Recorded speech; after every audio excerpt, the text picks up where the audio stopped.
Are you serious? Are you serious, folks? There's been a massive exodus of China's capital. Over $800 billion has left China as the crisis deepens. That's exactly, it's a financial crisis. China is engineering yet another mini boom. Credit is picking up again. The Communist Party has helpfully outlasted a falling equity prices, and economic growth will almost certainly accelerate over the next few months, giving a global commodity market a brief reprieve. Yet the underlying picture in China, the real story, is going from bad to worse. Robin Brooks of Goldman Sachs estimates that the capital outflow has topped $224 billion in the second quarter, a level beyond anything seen historically. The Chinese central bank is being forced to run down the country's foreign reserves to defend the yuan. This intervention is becoming chronic. The volume is rising.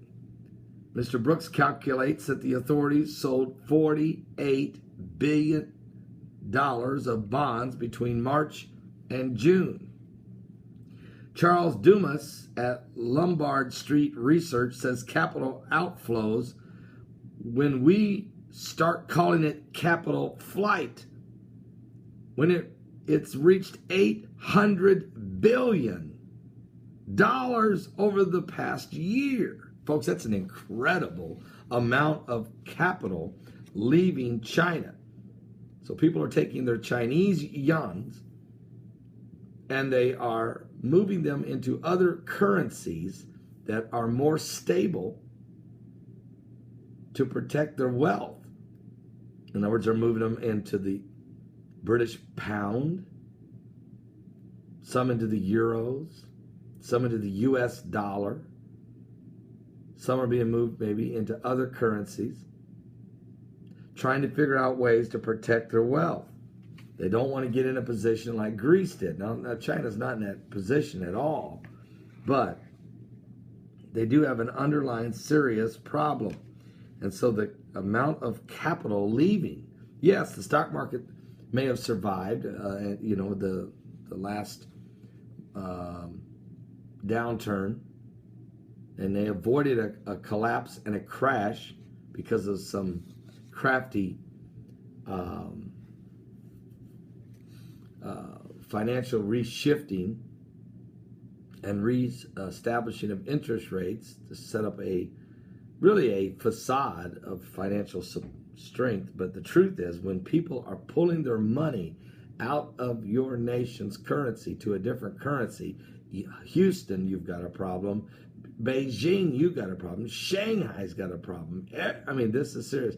And so what I'm saying is, in the next few months, as we go into September, when we go into the October 20th announcement that there may be a new reserve currency, maybe it won't be the Chinese yuan, because the Chinese yuan's value may not be strong enough. It may remain the US dollar, or maybe some other currency, including a new world currency. Folks, there's no question that some of the things you're seeing taking place, with Russia moving tanks along the border of Ukraine right now, battleships of major world powers reshifting across the different seas and oceans of the earth, getting in strategic military position.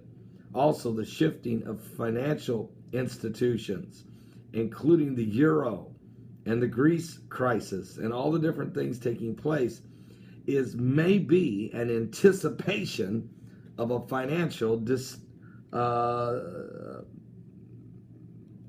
complete financial recalculation, or what's known as a global reset, which would be the 7th time in history. Many people think it's coming, and coming soon. If so, we don't know which currency would be the leader. Would the US dollar wouldn't be.